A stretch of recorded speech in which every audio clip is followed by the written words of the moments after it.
Hello students, example 1 में हमें दिया है prove that in two concentric circles the chord of the larger circle which touches the smaller circle is bisected at the point of contact. हमें prove ये करना है कि अगर हम दो कॉन्सेंट्रिक सर्कल्स में अगर हम बड़े सर्कल की कॉर्ड ड्रॉ करते हैं जो कि छोटे सर्कल को टच करती है तो वो पॉइंट ऑफ कॉन्टेक्ट से बाइसेक्ट होती है। तो जैसा कि क्वेश्चन में बोला है दो कॉन्सेंट्रिक सर्कल्स लेने हैं, तो दो सर्कल्स ड्रॉ कर लेते हैं। पहले ये हमारा पहला सर्कल जो कि बड़ा सर्कल है जिसको कि हम नाम दे देंगे C1, ठीक है। और एक और सर्कल लेना है जो कि कॉन्सेंट्रिक रहेगा, मतलब दोनों का जो सेंटर है वो सेम रहेगा और सेंटर को हम O नाम दे देंगे। तो ये हमने छोटा सर्कल ड्रॉ कर लिया, इसका भी सेंटर हम वही रहेगा जो कि हमने बड़े सर्कल का लिया है।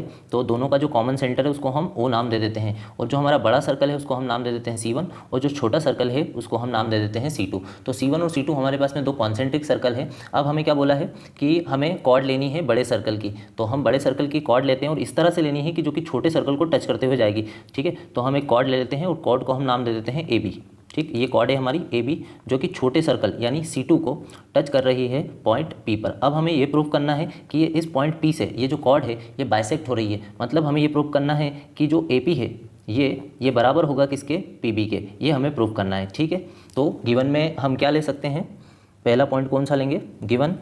और गिवन में ले लेते हैं कि हमारे पास में दो कॉन्सेंट्रिक सर्कल्स हैं C1 और C2 और एक कॉर्ड है AB जो कि लार्जर सर्कल की कॉर्ड है जो स्मॉलर सर्कल को पॉइंट P पर टच कर रही है, ठीक है। ये सारी चीज़ें हम गिवन में लेंगे। तो गिवन में आप लिखेंगे to concentric circles C1 and C2 with centre O। AB क्या है, हमारी कॉर्ड है, ठीक है। AB इज कॉर्ड ऑफ, कौन से सर्कल की कॉर्ड है AB, बड़े सर्कल की यानी सर्कल C1 की। AB is chord of larger circle C1 which touches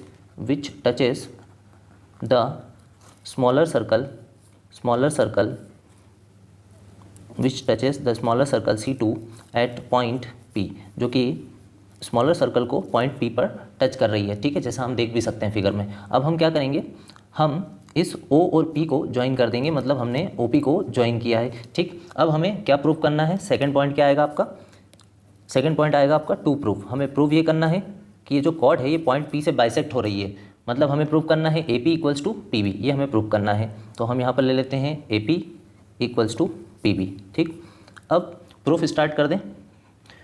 proof में हम सबसे पहले ये बोलेंगे कि ये जो AB है ये टेंजेंट है सर्कल C2 के लिए, ठीक है। AB जो है ये वाली जो कॉर्ड है ये टेंजेंट है किसके लिए, सर्कल C2 के लिए, ठीक। तो जो हमारा OP होगा ये रेडियस है और ये टेंजेंट होगा, तो OP परपेंडिकुलर होगा AB के। क्यों, क्योंकि थ्योरम 10.1 में हमने सीखा था कि जो टेंजेंट होता है वो सर्कल की रेडियस के परपेंडिकुलर होता है थ्रू पॉइंट ऑफ कॉन्टेक्ट, ठीक। तो सबसे पहले तो आप ये लिखेंगे सिंस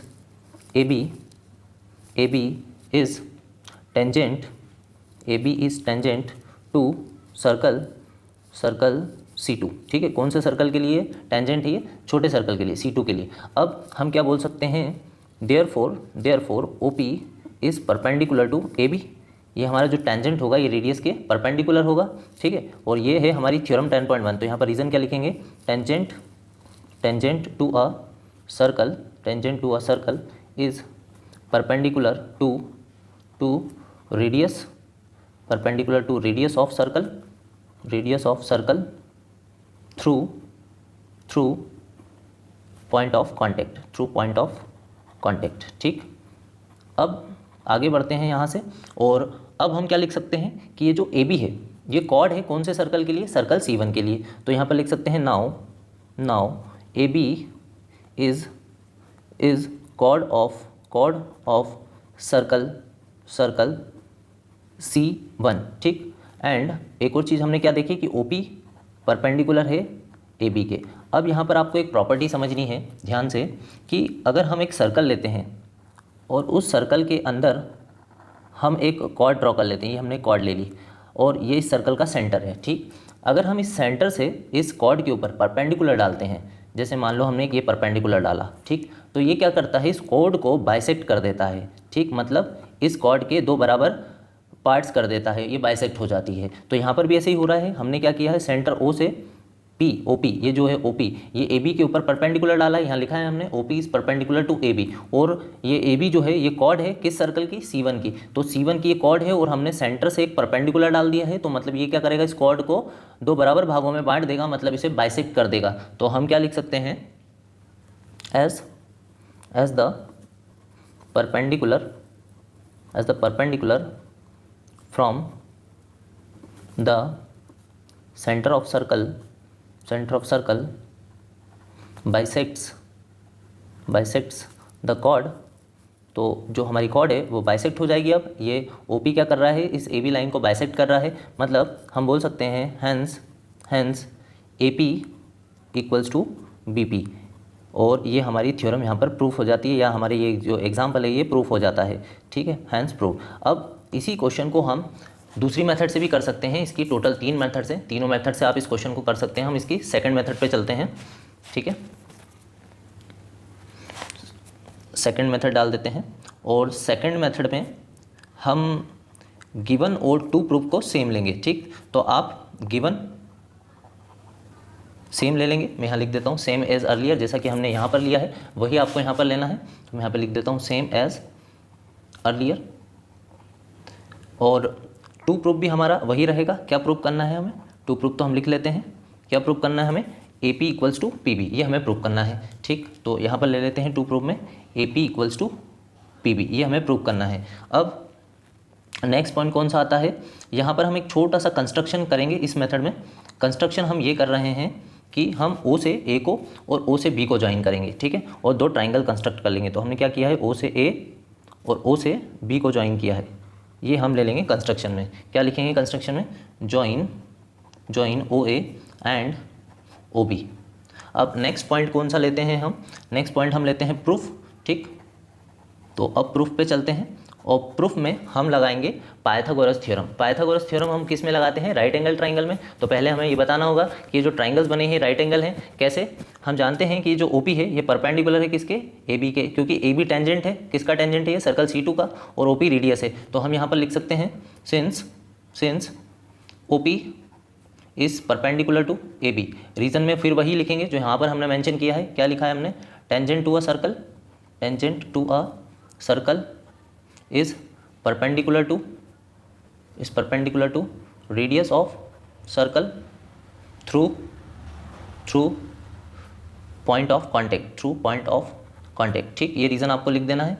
और अब हम इससे क्या प्रूव कर सकते हैं कि जो हमारा एंगल बन रहा होगा यहाँ का, ये वाला एंगल हमारा 90 का हो जाएगा, और इधर वाला एंगल भी हमारा 90 का हो जाएगा। मतलब हमने दो राइट एंगल ट्राइंगल बना लिए हैं। ठीक है, तो आपको देयरफॉर का साइन लिख के यहाँ के जो दो एंगल बन रहे हैं कौन से, OPA, मतलब हम P एंगल की बात कर रहे हैं, ये कितना हो गया हमारा 90 डिग्री। इधर से भी OPB, यहाँ भी P एंगल जो है हमारा 90 डिग्री है। तो हम बोल सकते हैं angle OPA is equals to angle OPB, और दोनों की वैल्यू क्या है 90 डिग्री। तो मतलब अब हमारी ये दोनों ही ट्राइंगल जो हैं ये राइट एंगल ट्राइंगल हो गए। अब इनमें हम पाइथागोरस थ्योरम का यूज़ कर सकते हैं। तो हम ऐसा लिखेंगे, इन राइट ट्राइंगल,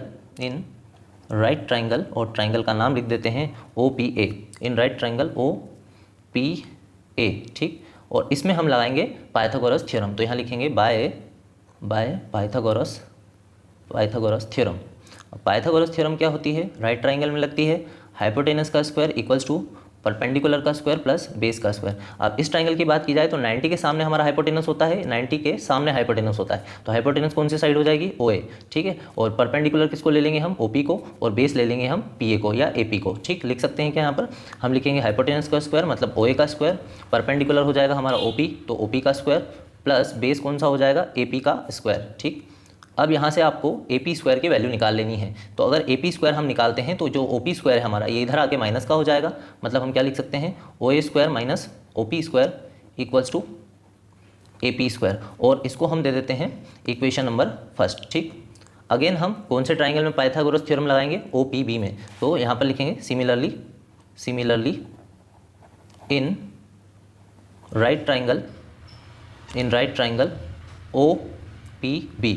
अब यहाँ पर जो हाइपोटेनस बनेगा 90 के सामने ये वाला होगा, ये हाइपोटेनस होगा, मतलब OB हमारा हाइपोटेनस है, OP परपेंडिकुलर है और BP हमारा बेस रहेगा। तो क्या लिख सकते हैं, हाइपोटेनस का स्क्वायर मतलब OB का स्क्वायर हो जाएगा, परपेंडिकुलर हो जाएगा हमारा OP, तो यहाँ पर लिख लेते हैं OP का स्क्वायर और प्लस बेस रहेगा यहाँ पर PB, है ना, या BP भी आप लिख सकते हैं। तो यहाँ पर हम लिख लेते हैं PB का स्क्वायर। अब यहाँ से हमें PB निकालना है, तो OP को इस तरफ ले लें, OP स्क्वायर को, तो ये हो जाएगा आपका OB square minus OP square equals to PB square.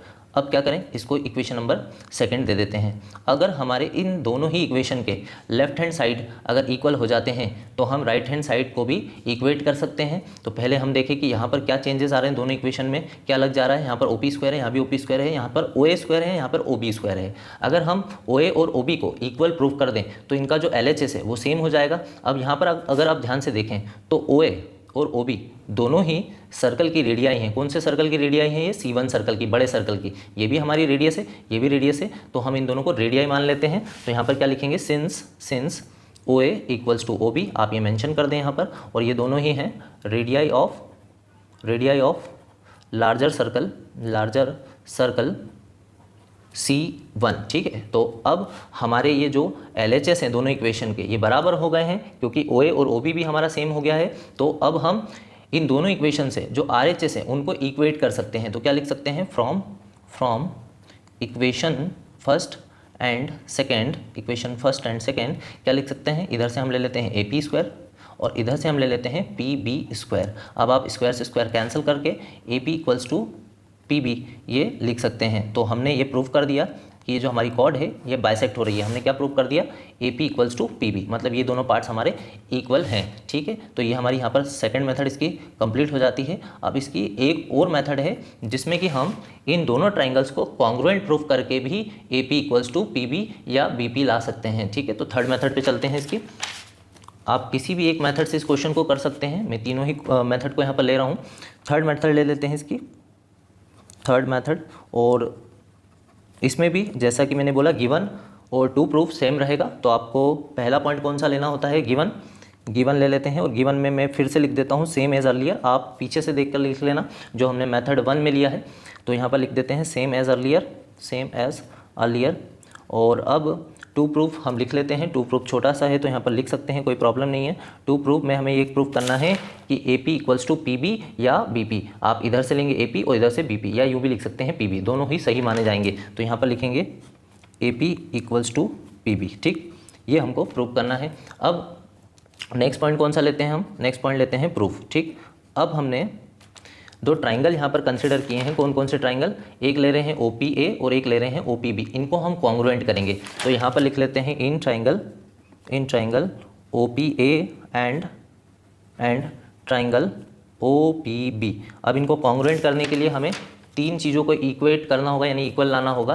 तो अगर हम यहाँ पर ध्यान से देखें तो ये OA है और इधर से OB है, ये दोनों इक्वल होंगे क्योंकि ये दोनों ही सर्कल C1 की रेडियस हैं। तो क्या ले सकते हैं, OA इक्वल्स टू OB, और यहाँ पर लिखेंगे रेडियाई, क्योंकि दो हैं, दो रेडियस हैं तो रेडियाई लिखना पड़ता है, रेडियाई ऑफ सर्कल C1, ठीक है, C1 की रेडियाई हैं। अब अगर आप ध्यान से देखें तो इन दोनों ही ट्राइंगल में कॉमन साइड कौन सी आ रही है, OP इस ट्राइंगल में भी है और इस ट्राइंगल में भी है। तो हम OP को कॉमन साइड दे देते हैं। OP दोनों ही ट्राइंगल में है, इस ट्राइंगल में भी है और इस ट्राइंगल में भी है, तो दोनों तरफ लिख देते हैं OP इक्वल्स टू OP, और ये हो जाएगी हमारी कॉमन साइड, ठीक। अब क्या करें, अब जो हमारा एंगल OPA है और एंगल OPB है, ये दोनों ही हमारे 90 डिग्री के बन रहे हैं क्या, ये पहले भी हमने देखा, इस वाली मेथड में भी हमने देखा। तो दोनों ही एंगल हमारे 90 डिग्री के हैं। तो क्या लिख सकते हैं, angle OPA is equals to angle OPB, और यहाँ पर मेंशन कर देंगे आप ईच 90 डिग्री, मतलब दोनों ही एंगल आपके 90 डिग्री के हैं। तो मैंने पहले भी बताया है कि अगर आपको एक एंगल 90 का मिल रहा है और दो साइड इक्वल मिल रही हैं तो आप कौन सी कॉन्ग्रुएंसी लगाते हैं, आप लगाते हैं RHS कॉन्ग्रुएंसी, और RHS कॉन्ग्रुएंसी से हम इन दोनों ट्राइंगल्स को कॉन्ग्रुएंट कर देते हैं। तो देयरफॉर क्या लिखें, therefore triangle OPA is congruent with triangle OPB bye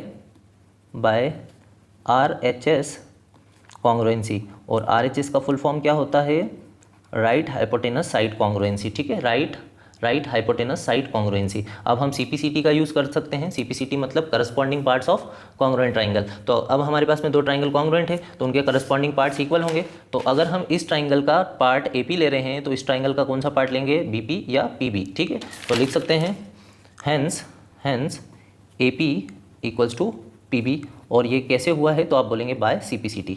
CPCT क्या है, CPCT corresponding parts of congruent triangles are equal. तो ये हमारी मेथड यहाँ पर कंप्लीट हो जाती है और ये क्वेश्चन हमारा प्रूफ हो जाता है कि जो कॉर्ड थी वो बाइसेक्ट हो गई है पॉइंट P से। तो हमने इसकी तीनों ही मेथड कवर कर ली हैं। आपको जिस भी मेथड से ये क्वेश्चन आसान लगा हो उस मेथड से आप इसको कर सकते हैं। मिलते हैं नेक्स्ट क्वेश्चन में।